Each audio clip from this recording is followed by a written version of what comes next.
What's up, kings and queens? We've got the Thunder versus the Blazers. The only game on the slate. I've got 3 picks, which I've already put down, which we're going to take you through today. If that sounds interesting, let's go. Sub to the channel because your boy's getting busy. Coming to you live from the west side of Sydney. We've got the free picks and the juice and the daily. It's all free, you don't even have to pay me. Before we jump into my picks, we do have to recap the day. It was absolutely massive. I said, get your bankroll ready. Crazy set of games, and we've got another crazy set coming soon.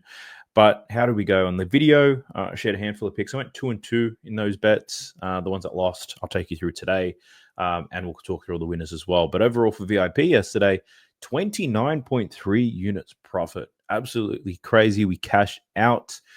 Did get a little bit out of hand with volume. I had some bad bets because of that, but overall, pretty pleasing day. 71 units of profit on the NBA so far in January. 160 units profit this NBA season. Now tell me who is doing that? But let's recap the day. 10-6 overall on straight bets. Couple of losers here, some that you've already heard of. Kristaps Porzingis took his over 25.5 points and rebounds. He finished with 22.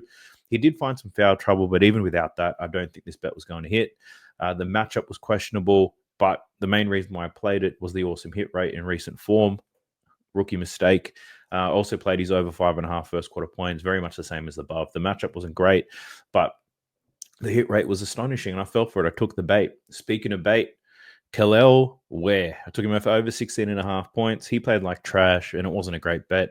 There was a very small sample size of data to work with, which is extremely unreliable, and I've said that a few times, especially when he started killing it, and I got caught up in the hype this time. So I listen to myself when the sample size of data is small. Just stay away. Even if it hits, just stay away until you get more reliable numbers. I also took Tari Eason over 16.5 points, rebounds, and assists. Now, the mistake I made here is the exact same mistake I made with Bruce Brown. And this is what happens like in a back-to-back set. So Tari Eason played pretty well in the first game against Cleveland, and I expected consistency, and that doesn't happen very often in these back-to-back sets. The matchup and the hit rates were great, but the back-to-back set wasn't considered enough. We saw it in the Pacers versus Spurs game. A lot of guys that played bad played good in the second game and vice versa. We saw it again in this Cleveland game, and you saw it in the Toronto Raptors and Atlanta Hawks game. So Bruce Brown, I took his over in his PRA. Didn't happen. Back-to-back set. It was a rookie error. I've done well to avoid that a lot of the times, but I fell for it. Fell for the trap.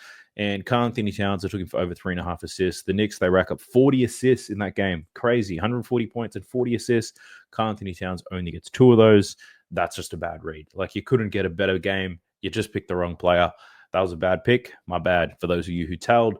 But if you tailed those losing picks, chances are you tailed all of these winning ones as well. Let's talk about it. Rudy Gobert over 13.5 points and assists. Killed it.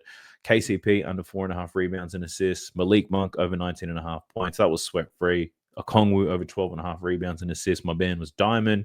LeBron James over his PRA. Doing what he does against the Warriors, getting some stats. Nick Richards over 9.5 rebounds. That was like a second quarter cash, I think. Norm Powell over 21.5 points. That was easy. Dame over 23.5. He got there. Wasn't shooting well, but he got there in the end. Zach LaVine over 24.5. We just got over that. And then Tyrese Maxey over 28.5 points. Then, look at this. We cashed a ton of value plays, which is why we've got so much profit. We cashed a value play on Rudy, LeBron, Tyrese Maxey, Dame Lillard. We hit a Dame Maxey doubles combo. We got 10 units out of that. We hit some high value singles as well. Okongwu for 5 assists at plus 850. Nick Richards for 15 rebounds at plus 750. We also put those in a parlay, and we had a doubles combo as well. It was absolutely insane. Let me show you. This was the day, and I spoke about volume. 50 bets. Now, there weren't 51 unit plays. There was 16 1-unit plays, but 50 bets in total is pretty much double the normal volume I would put out. But we got 29.3 units out of it, 98% of return. So no complaints there. These are the different types of bets. So we had the parlays, the combos.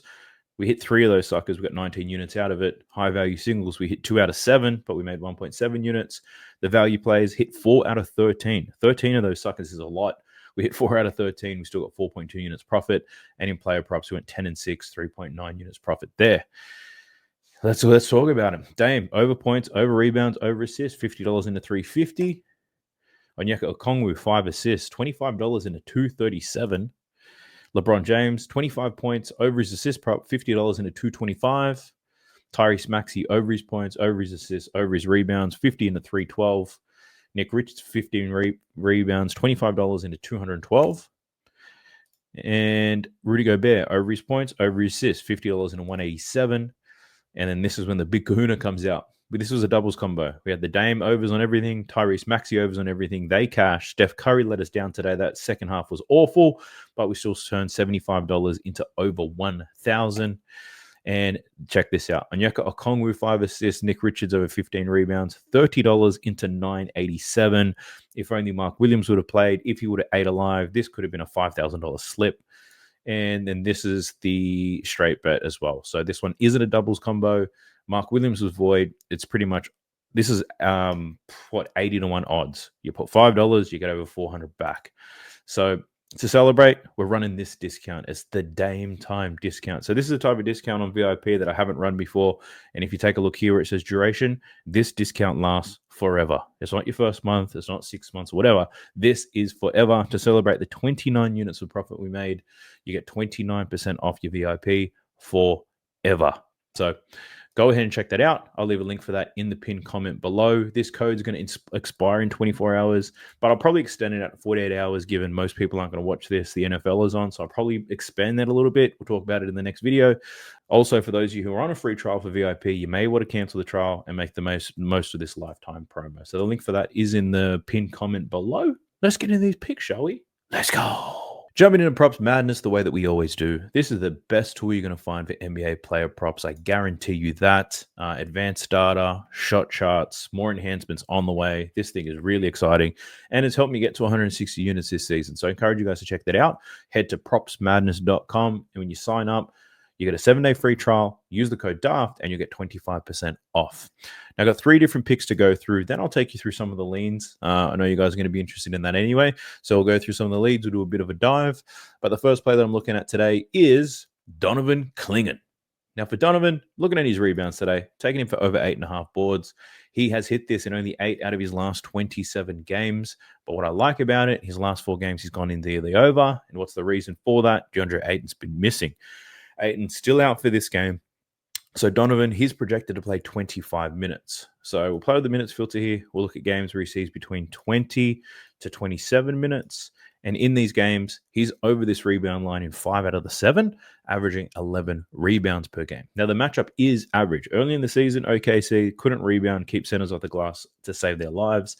That has recently improved. So the matchup is an average one, not easy, not difficult either. But what gives me some confidence, he did have 9 rebounds in his last game against OKC. He played 21 minutes, had 9 rebounds in a 10-point loss. Hopefully he sees more than 21 minutes, and hopefully he gets more than 9 rebounds. There is a 12.5-point spread in this game. It's moved to 13, so the money's definitely coming in for OKC. But I do like the chances here for Clingan. They don't have too much options in the backup spot. I think given his age and everything, it's not like if they're getting blown out, they're suddenly just going to stop him from playing. I think he still sees about 20 to 25 minutes regardless of the outcome in this game. So provided he doesn't get into foul trouble, I like Donovan Clingan to get some boards against OKC. Now, if you want to get on a value play for Donovan Clingan, I'm pretty much running one that I ran the same time in his last game, actually. And what we're running with today, I'm taking Donovan Clingan for 10-plus rebounds, so going a little bit higher on that. 10-plus rebounds and over on his assist prop, which is 0.5. So we're looking for 1 assist. He's had assists in 4 consecutive games now. It could happen just in the flow of the game through handoffs, kickouts, whatever it may be. I think he's going to be on the court long enough to get one. So taking him for 1 assist, 10 rebounds. I think you get that for plus 225 or something like that. Let me double check real quick. Donovan Clingan for 10 rebounds and 1 assist, plus 250. Okay. Plus 250 for Clingan. That's the value play I want to share with you guys. But what are the other 2 picks that I've got for you? The next one, we're headed to J-Dub, Jaylen Williams. Taking his over 21.5 points today, and that's a little bit risky. He's a very inconsistent player, we could say. Not reliable, doesn't perform when he's supposed to, but the analysis makes sense. The data is there, so let's talk about it. He's projected to play 36 minutes in this game, so I'm looking at games where he plays at least 33 to 40 to get a better sample size of data. But we also know that this Portland Trailblazers team, one of the worst defenses in the league, 6th worst defensive rating in the league. So if we want to filter it just to the teams with awful defensive ratings, let's look at the last 10. Suddenly we've got a smaller sample size. 4 out of the last 6 games against these awful teams, when he plays 33 to 40 minutes, he's gone over this line, averaging 24.2 points per game. Another thing that gives me some level of comfort is his over this line in both games against Portland this season, 22 and 30 points. You're probably thinking, what about the blowout? I factored that in. This first game where he scored 22 points in 26 minutes, he managed to do it very efficiently. That was a 23-point blowout. In the following game was a 10-point win. He played 36 minutes. He scores 30, gets high volume and all that type of jazz. So he's done it in a blowout before. I think the blowout, though, is a concern depending on how soon it does happen. So I've checked the numbers in games where the Oklahoma City Thunder, if they win by more than 13 points, Jaylen Williams only averages 31 points per game. So my projections, I was looking at between 33 and 40. If we were to muck around and look at the other numbers, and let's look at the games where he plays a max of 31 minutes, and let's just set a floor of 25. And in those games, he's only hit in 3 out of his last 11. When we filter it to soft opposition, 3 out of the 6. Still averaging 22. So there's still a possibility there. But hopefully, Portland do what they can to keep it somewhat close. Portland have been playing okay as of late. OKC, hopefully this could be a letdown spot and they just beat them late. But we'll see. So Jaylen Williams, I'm taking the risk here, taking the over 21.5 points. Makes a ton of sense to me. There is a risk that I'm completely aware of. And look, if there is a massive blowout and he doesn't play his minutes, so be it. Like, I'll wear it. It's a bad bet because I knew the risk and still took it anyway. But I'm hopeful that Portland can keep it close. The other bet that I'm taking is on Isaiah Hartenstein, taking his over 10.5 rebounds today. The risk for Isaiah Hartenstein, very much the same as Jaylen Williams, and it's that blowout. Now, Hartenstein, he's projected to play 27 minutes in this game. So I'm going to look at games where he plays 24 to 30 minutes. I've also checked the games where Isaiah Hartenstein and the OKC Thunder win by more than 13 points, which is the spread. Isaiah Hartenstein still averages 28 minutes per game in those blowouts, which is right in the range that we're looking at here in terms of projections. And looking at the games where he gets these types of minutes between 24 and 30, he's over this line in 7 out of 9 games, averaging 12.4 rebounds per game. Included in that is one game against Portland where he played 29 minutes, 14 rebounds from 21 rebound chances. So looking for Isaiah Hartenstein to pretty much do the exact same thing. Looking at the Portland Trailblazers over the last 15 games, they do allow the 8th most rebounds to centers. What I like about this, Isaiah Hartenstein has proven that he can hit this in blowout situations. A lot of these games in this range, OKC have been blowing a lot of teams out. Isaiah Hartenstein tends to get a lot of his work done early, which is also helpful, whereas someone like a Jaylen Williams can sometimes go late, whereas Isaiah Hartenstein can do his best work nice and early. So he's not blowout proof, but has proven that he can hit this number in blowout situations. So I do like his over, 10.5 boards. I don't see this line moving to 11.5, but if it does, would I take it? Probably not, honestly. I think the 10.5 is just about right. And if there is a blowout, then you'll be kicking yourself. I think the pivot, if it does move, you might want to look at a same game parlay. You could take him for 10 rebounds and 3 assists. If you look at his assist numbers, his line's at 3.5, but he's had 3+ assists in every game where he's played 24 to 30 minutes, including a game against Portland. You could do that.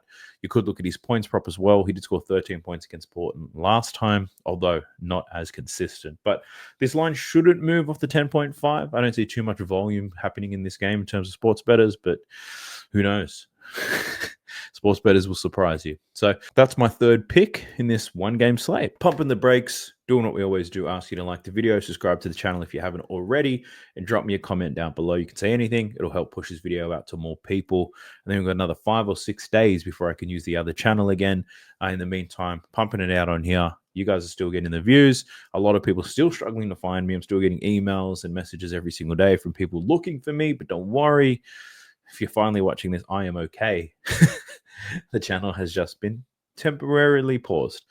What else do I ask for you guys? Actually, the other request is if the video is ever late or not coming out, if it's not going to come out, I will tell you. I'll put up a post. I'll post something on the YouTube community wall to say there's no video coming out today for whatever reason. Sometimes I'm just getting this out later than usual because, like yesterday, 14 games on. You got to take your time with that. I even rushed through that, which is why I made so many bad bets in that set of games, knowing that I had to get a video out. So just pause. There's going to be a larger slate coming again. So I can almost guarantee you the video is going to come out a little bit later than usual because I need to be thorough with my analysis. It's like I've got paying customers who are relying on these picks. There's also a lot of you guys on the free side of things who want me to get it right. So let's not rush this. I'm always working to get this out to you. I'm consistent. I'm committed. It will be done, but just there's no need to send me emails, direct messages asking when the video is coming out, because I'm most likely working on it. That's all I ask. But outside of that, let's get into these listed leans. I wouldn't even call these leans because I didn't really consider betting on these. I looked at them and I didn't like what I saw. So I'll just take you through some of the key players, some of my insights, and then we'll see where we go from there. All right, Anthony Simons. Before I even looked at the numbers, the first thing I considered was an under. That's what I was looking at. And then I looked at the head-to-head numbers. He scored only 9 points in his last matchup against OKC. That doesn't mean it's going to happen again. He was 1 from 8 from the field. There's also no Lou Dort. Softens their defense a little bit, you could say. But Anthony Simons has been balling out as of late, hitting this number in 16 out of his last 27 games. Also, OKC's defense hasn't been as great against players like him. Kyrie's cooked them, Desmond Bain, Jordan Poole, Tyler Hero. They've had some success here, and this OKC team does give up points to the spot up. There are times where we see Anthony Simons and Scoot Henderson playing alongside each other. Anthony Simons then becomes a spot up shooter, which, it could definitely happen in this game. And like we've seen in the numbers here, this OKC team is going to give up some spot-up shooting. That's just the way it is. So Anthony Simons wasn't too keen on taking an under for him. Who else was there that was really insightful? Probably not much, to be honest. Denny Advia, he's been playing quite well looking at this, but his projected minutes aren't totally high. 11 and 13 points against OKC in the 2 games that he's played them this season. Let me double check what the minutes projection is so I can show you, because I remember running the numbers and I was like, well, this doesn't look good, especially if he only plays this volume of minutes. Let me take a look for you. And for those of you who are wondering, where do you get these projections from anyway? I'm just using RotoWire. There's heaps of free projection websites that you can go out there and search for, see which one's most accurate for you. But Denny Advia, he's projected to play 30 minutes in this game. So normally I'd look at stuff at 27 to 33 minutes, you could say. And between 27 and 33 minutes, Denny Advia averages 15.7 points per game, 8 out of 15 as a hit rate, and he's got an awful matchup here against OKC. But again, he's another player who does score in the spot up, but he's not extremely reliant on that. He does score in many other ways, so you could argue it could be a somewhat difficult matchup. Like I said, he's already played them twice this year and he went under both times. So Denny, I was a little bit unsure about. I thought about his rebounds, but his rebound numbers in this, when he only plays this level of minutes, is not great either. So yeah, I wasn't necessarily loving that. Shaedon Sharpe, when I saw 13.5 points, I was like, this line is low, but Shaedon Sharpe's been relegated to the bench now. So he's playing off the bench. He's only projected to play 28 minutes. And let me show you what happens if you max him out at 30 minutes. If you go between 30 and 20, Shaedon Sharpe not producing at all over this line in 3 out of 12 games. He's got a difficult matchup, capable of being a spot-up shooter. But now that he's on the bench, I doubt that that's going to be his role. So he could continue to look to score in pick-and-roll situations and in transition, which is going to be awful for him. So if you're looking at Shaedon Sharpe in his new role off the bench, I'd probably be considering an under here. I don't necessarily want to bet on an unders, but if I wanted to, this would probably be one of the looks for Shaedon Sharpe. Just checking to see if he's played OKC. He did. He scored 21 points against them last time, but he was 4 from 8 from deep, 38 minutes in that game. No Anthony Simons, no DeAndre Ayton. So ton of usage rate, ton of minutes. Simons is playing in this one. Ayton doesn't impact his minutes. He's projected to play 28, and you saw the hit rate. So I wouldn't be too worried about the 21 he scored against them last time. I think this 13.5 points might be a little bit difficult for him. So Shaedon Sharpe unders, that could be consideration. Looking at OKC, SGA's got the same lines all the time. I think taking his over 31.5 is crazy because there's a chance that there's a blowout here. And why would you need to play SGA throughout a blowout? If we look at his head-to-head numbers, 30 and 28 points. That's his normal range against the Portland Trailblazers. One thing you might want to do is do some alternate numbers here for SGA. Part of your bitch-ass parlay. He's going to get some volume. You know that you can take him for 25, but all of his props, they give me the same feeling. I'm like, why would I want to bet this? Like, this looks painful for me, so we're not touching him. Jaylen Williams, I like that. Aaron Wiggins, so no Lou Dort. Aaron Wiggins is going to be in the starting lineup. Aaron Wiggins is projected to play quite a few minutes as well. I think his projections, let me triple check that. Aaron Wiggins is projected to play 26 minutes, but when he sees that volume of minutes, it doesn't look that great.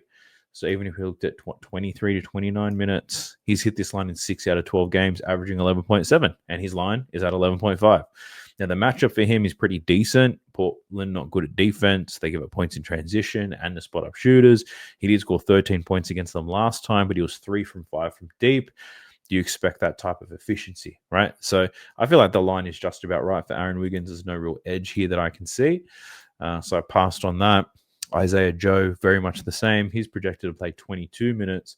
So even if you looked at games between 19 and 25 minutes, Isaiah Joe, he's hit this line in only 10 out of 22 games, averaging 10 points. Last game against Portland, let me have a look. Last game against Portland for him, he finished with 12 points. He played 27 minutes, though, 5 minutes more than he's projected to play in this game. So, yeah, there's no real edge that I could see here when we're looking at OKC. Any of these players, really. And look, I've already got 3 bets down, and there's only 1 game on the slate. Is there really a need to take any more? Like, you could build a bitch-ass parlay off the picks that I've already shared. Some of you probably do this already, right? So if we're talking bitch-ass parlays, you might want to take Clingan for 6 rebounds. You might want to take Hartenstein for 8 rebounds. And you might take J. Will for 15. As a matter of fact, let's do that right now. So this is sports bet. The lines, the odds, this much the same as FanDuel that a lot of you guys in the US would have. Let's see if there's any value in this. Jaylen Williams at 15 points. I doubt this is going to be any good.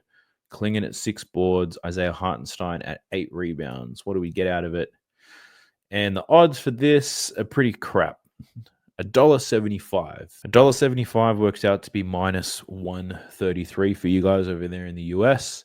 I don't know if you're interested in playing that number, but very conservative on the picks that I have. You could add the OKC Thunder money line and suddenly plus 105, right? Could this be a bitch-ass parlay that we run with? It could be. J. Will for 15, Clingan for 6 boards, Hartenstein for 8 rebounds, OKC money line. If maybe ladder challenges, if you're into all that stuff, I might toy with it after the All-Star break because not a lot of people are asking me for it. But yeah, that could be an interesting look. Or the alternative could be on Bet365, where you take Jaylen Williams for 15 points, Clingan for 7 rebounds, Isaiah Hartenstein for 10 rebounds. This is plus 125. So yeah, you could do it either way, I guess, if you want to do the bitch-ass parlay. I like this one a little bit better because that money line stuff creeps me out. Like, those upsets be happening. I don't bet sides and totals at all. If the player props don't cash, I can take that because I research those all the time. But if the money line doesn't come off, I'd be pretty upset. So running this on Bet365 as a BAP, what do you guys think? Do you reckon that's worth it? Or am I double dipping on plays that I've already bet on? Actually, I'm not going to do it. I have no luck with BAPs, but you guys feel free to do it if you want to. But that's a wrap for today's video. Wish you guys the best of luck if you're betting on the NFL or if you're betting on this NBA game. If you're interested in checking out my NFL picks, I've already posted those to VIP as well. Reminder, 29% discount forever. It's a lifetime discount after the 29 unit day we had yesterday. Use the code DAMETIME. The link for that is in the pinned comment. Hope to see you guys there.